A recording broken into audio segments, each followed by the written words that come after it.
Meine erste musikalische Erfahrung, ich glaube, ich war ungefähr 2,5 Jahre alt. Meine Mutter hat eine Waschmaschine. Diese Waschmaschine hat ein tiefes G produziert. Und ich habe gegen diese Ton einfach mitgesungen. Ein bisschen gewandert, nach oben oder nach unten, so dass Schwebungen entstanden sind. Quien hablaba era Eric Oña, compositor argentino, autor de la obra que vamos a analizar hoy, Andere Stimmen, otras voces. Para empezar, les propongo que escuchemos algunos fragmentos de la obra y tratemos de descubrir cuál es la instrumentación.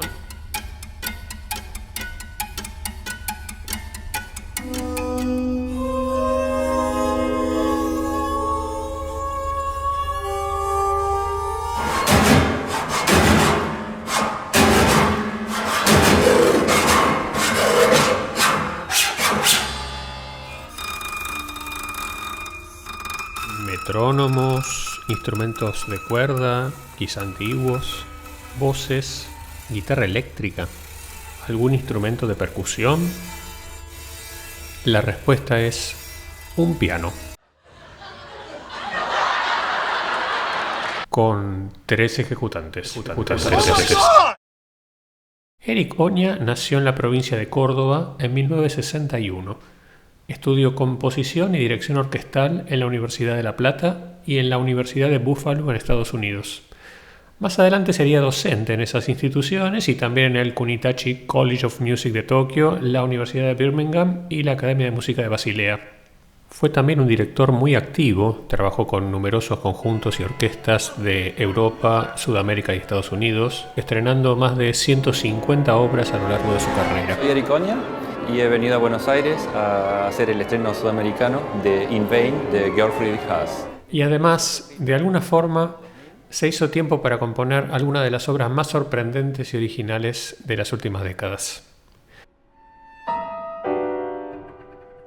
Andere Stimmen es un claro ejemplo de esa originalidad. Si bien desde comienzos del siglo XX el uso de técnicas extendidas... ¿Qué fue eso? A ver, ¿podemos repetir? El uso de técnicas extendidas. Ahí está. Hacerle zoom. Claro, es una alerta de lenguaje técnico. Digamos entonces que las técnicas extendidas son formas no convencionales de ejecución de los instrumentos. En Andere Stimmen se utilizan 5 técnicas de ejecución y las 5 son extendidas. En ningún momento se toca el piano de la forma tradicional. Arranquemos con la disposición de los 3 ejecutantes del piano. Ejecutante A tiene 2 posiciones. En la mayor parte de la obra está en 2 y en algunos momentos de la obra se desplaza hacia 1. Ejecutante B está en el extremo izquierdo del teclado y ejecutante C está en la parte central y es además quien maneja los pedales. Así se ven en concierto. A, en este caso, está en la posición 1, B está tocando en el cordal y C sentada al teclado. Sí, ya sé. Ustedes se preguntan, ¿qué es eso? Pronto lo sabremos. Escuchemos el comienzo de la obra.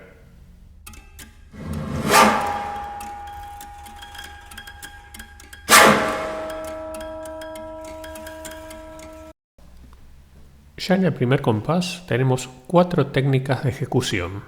En la mano derecha de A y B tenemos la técnica ruler, que consiste en rotar una regla plástica entre 2 cuerdas contiguas.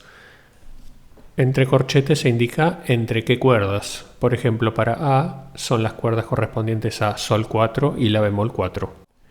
También se indica en este caso que sea molto sul ponticello, es decir, bien cerca del puente. De esta forma. En la mano izquierda de A tenemos la técnica Ziehen, que consiste en tirar de una cinta de cassette atada a una cuerda del piano. La cinta puede estar atada delante del puente o detrás del puente. En la mano izquierda de B tenemos otra técnica de ejecución, Kratzen, que consiste en raspar con la parte trasera de una caja de CD las cuerdas graves del piano.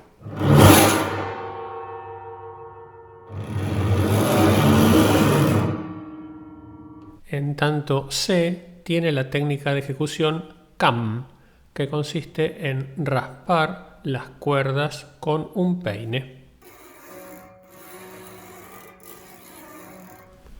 Por último, la partitura le indica a C que antes de empezar la obra debe bajar silenciosamente algunas teclas y sostenerlas con el pedal tonal. El pedal tonal o sostenuto, como figura en la partitura, SP, es un refinamiento del pedal de resonancia tradicional. En el pedal de resonancia se levantan todos los apagadores del piano, con lo cual quedan resonando todas las notas. En cambio, con el pedal tonal, solo se levantan los apagadores de las teclas que están bajas en el momento de presionar el pedal. Esas notas van a quedar resonando cuando sean ejecutadas y son justamente las que van apareciendo en Siegen y también en las reglas. En cuanto a la nota grave, el Do sostenido 1 forma parte del rango de Kratzen, la caja de CD, con lo cual va a quedar resonando también. A lo largo de los compases además se le indica a C que baje algunas teclas adicionales con el teclado. Estas notas están en el rango del peine, que va del Fa 2 al Sol 3, con lo cual algunas de las notas que hace sonar el peine van a quedar resonando. Y también van a resonar por simpatía a las cuerdas más graves que hace sonar Kratzen, la caja de CD. Avanzamos unos compases. Fíjense lo que va a ocurrir con Siegen, la cinta, en este momento.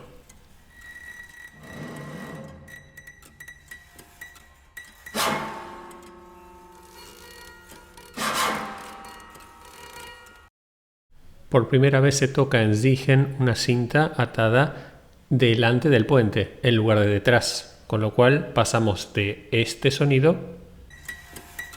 a este otro. Fíjense que si bien la nota en ambos casos está escrita en la octava 4, que corresponde a la cuerda a la que está atada la cinta, suena en el primer caso en la octava 6 y luego en la octava 5 por la diferente técnica de ejecución. En 35 reaparece Kratzen, que una vez más opera como delimitador entre unidades formales. Desaparecen por primera vez las reglas y queda una suerte de polifonía a dos voces entre Siegen, que volvió al sonido detrás del puente, el sonido agudo, con Cam, el peine, como fondo.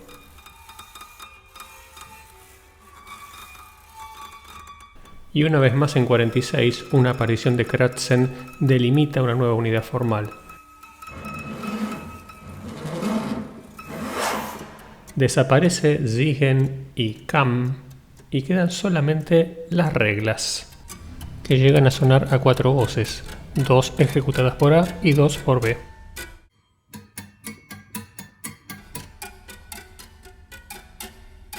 Mágico momento de coincidencia rítmica.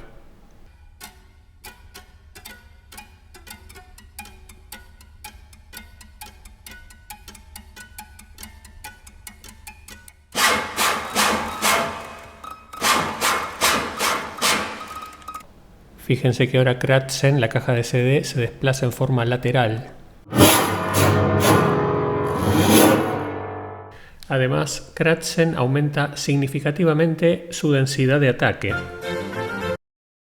Además, reaparece Siegen detrás del puente, con el sonido agudo, y en un momento aumenta su densidad polifónica a 3, por ejemplo, en la segunda mitad del compás 58.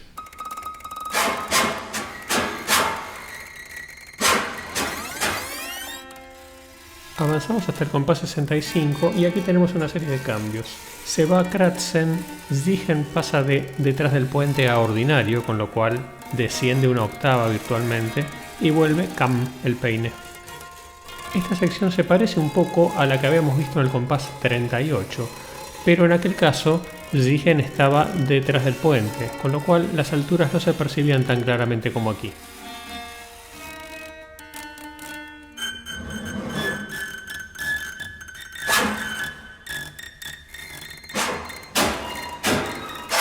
Bueno, se pudrió todo de vuelta.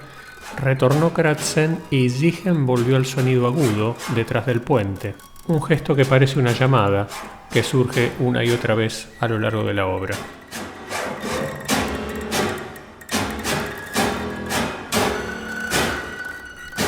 Fíjense con qué nitidez suenan las notas graves en Kratzen, fruto de las teclas que baja el propio ejecutante B con la mano derecha en el teclado, mientras con la mano izquierda en el cordal ejecuta Kratzen con la caja del CD.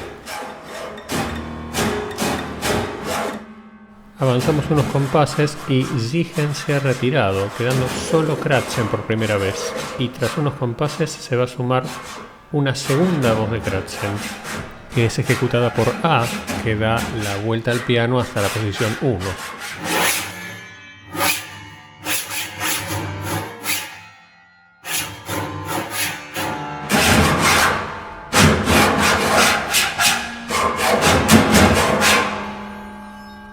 Y aquí aparece por primera vez la quinta técnica de ejecución, Reiben, de la que vamos a hablar en detalle un poco más adelante.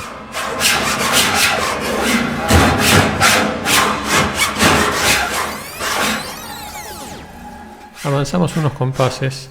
Kratzen ha ido descendiendo en densidad de ataque y en dinámica también. Ha reaparecido Cam, el peine, que va a quedar solo a partir del compás 110.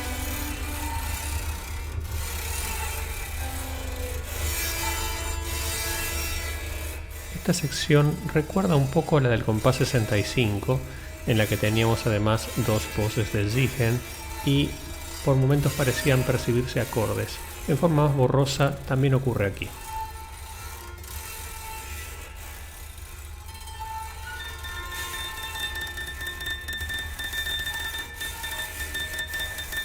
Reaparece la llamada de Ziegen detrás del puente y la técnica de ejecución Reiben de la que pronto vamos a hablar.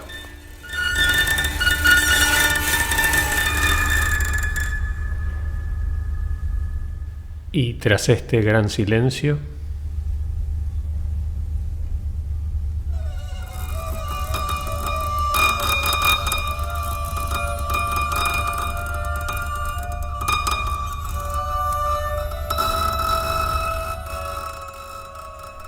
en este punto uno recuerda que la obra se llama Otras voces, y si no supiéramos que el orgánico es solo un piano, creeríamos que estamos realmente escuchando voces humanas.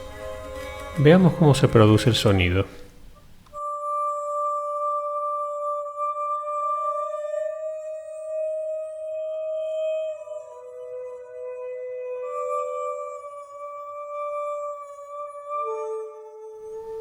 En esto consiste la técnica de ejecución Reiben. Por fin se devela qué es esto. Una serie de cintas de cassette se atan en un extremo a las cuerdas del piano, que van desde el La3 hasta el Fa sostenido 5, el registro aproximado de voces femeninas, y en el otro extremo al soporte en cuestión. Si la cinta se frota cerca del extremo de la cuerda del piano, como en el video que estamos viendo, la nota que suena es la de esa cuerda. Si en cambio se frota la cinta cerca del extremo del soporte, van a sonar armónicos de la nota de la cuerda en cuestión.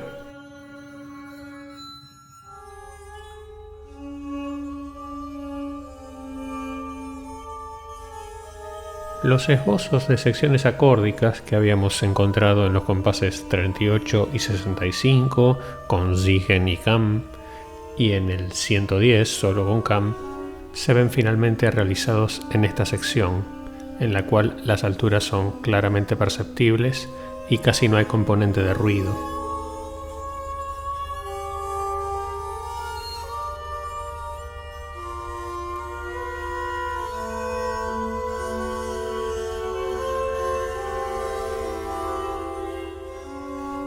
En el compás 157, todas las voces transicionan del modo de ejecución ordinario, cerca del extremo de la cuerda del piano, hacia el de armónicos, cerca del extremo del soporte.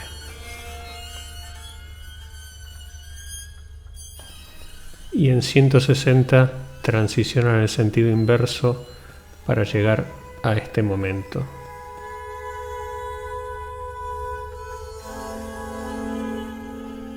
indudablemente un acorde triádico, un La menor con séptima mayor y novena.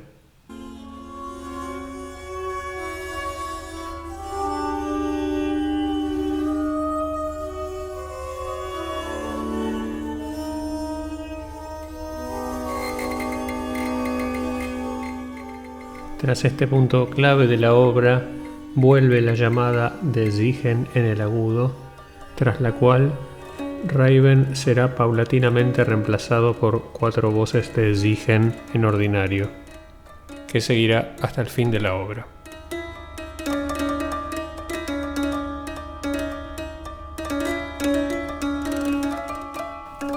En forma gradual, la obra se desintegra rítmicamente.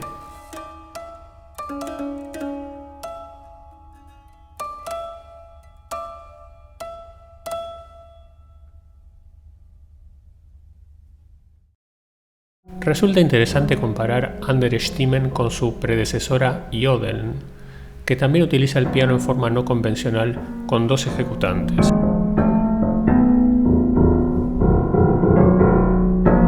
En esta obra, el compositor profundiza en el mundo de los armónicos y los batidos que tanto lo fascinaba desde su niñez. Si bien aquí uno de los intérpretes utiliza el teclado en forma convencional, lo que suena no corresponde a las teclas que está bajando, sino a la interferencia con la acción del segundo intérprete que en el cordal presiona las cuerdas correspondientes en distintos puntos de modo de generar armónicos. Como dice el propio compositor, la paleta sonora de Jodeln es homogénea y a lo largo de la obra se buscan pequeñas diferenciaciones en el material. En cambio, en Andere Stimmen, la paleta es extremadamente variada, con 5 técnicas de ejecución muy diferentes, que por momentos interfieren y por momentos se sincronizan, y lo que se busca son analogías entre esos sonidos tan diversos. Mientras recorríamos la obra, encontramos varios puntos de interés que muy probablemente estuvieran delimitando unidades formales. Sigamos con eso. Pidámosle ayuda a las máquinas. I've got a computer. Sí, esto parece muy técnico, pero van a ver que no lo es tanto. En este gráfico vemos en el eje horizontal el tiempo, los 14 minutos que dura la obra, y en el eje vertical la amplitud del sonido. Si bien hay muchos parámetros musicales que se nos van a escapar con este gráfico, hay cosas que sí podemos ver. Por ejemplo, esta región corresponde a los compases 74 a 109, en los que predomina Kratzen. Podemos deducir que la música pasa aquí por una dinámica forte o fortísimo por la amplitud de la señal y también que la densidad de ataque es muy alta por la cantidad de picos que aparecen estrechamente espaciados en lo horizontal. También, si hacemos zoom en el comienzo de la obra, podemos ver los ataques de Kratzen, que aquí están más espaciados, y esos otros picos que aparecen con menor amplitud son Ziehen detrás del puente, que también suenan muy percusivos. Pero ¿qué pasa si queremos ver otros parámetros? Por ejemplo, si hay alturas definidas o ruido, y en caso de que haya alturas, ¿cuáles? Podemos recurrir a otro gráfico que en lugar de mostrarnos amplitud en función del tiempo, nos muestre frecuencia en función del tiempo. Es lo que se llama un espectrograma, que aparece en la mitad inferior del gráfico. Fíjense que en esta mitad inferior tenemos en el eje vertical la frecuencia, es decir, que cuanto más arriba estamos, más agudo es el sonido. Y tenemos además como si fuera una tercera dimensión, que es el color. Cuanto más blanco, más amplitud. Cuanto más oscuro, menos amplitud. Fíjense que en las secciones en las que predomina Kratzen, el espectro se ve como una especie de nube blanca. Esto se debe a que el ruido tiene un espectro continuo. En cambio, los sonidos de altura definida tienen un espectro discreto, con una frecuencia fundamental y sus armónicos, que son múltiplos de ese valor. Podemos ver las apariciones de Ziehen detrás del puente, que suenan cerca de la octava 6, y en las secciones que antes describíamos como polifónicas podemos ver una gran cantidad de alturas, sobre todo en la sección de Raven cerca del final de la obra. El espectrograma nos brindó mucha más información. Sin embargo, aspectos como el timbre y la presencia de voces humanas no son fácilmente discernibles. Y sin embargo, su efecto sobre nosotros puede ser muy poderoso. De hecho, para este analista, el punto más pregnante es el compás 129, cuando, tras un silencio, las voces aparecen por primera vez.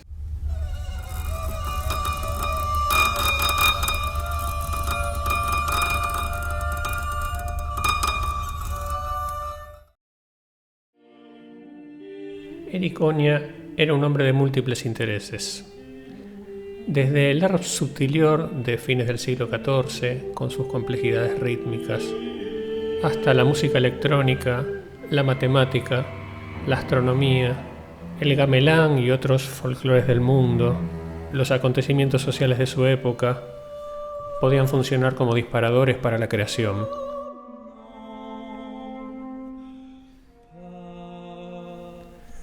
Su amigo, el crítico y ensayista Federico Moyó, lo resumía muy bellamente. Tengo la impresión de que Erich, del mismo modo en que leía libros, también podía leer el cielo y contarles a los demás acerca de ello.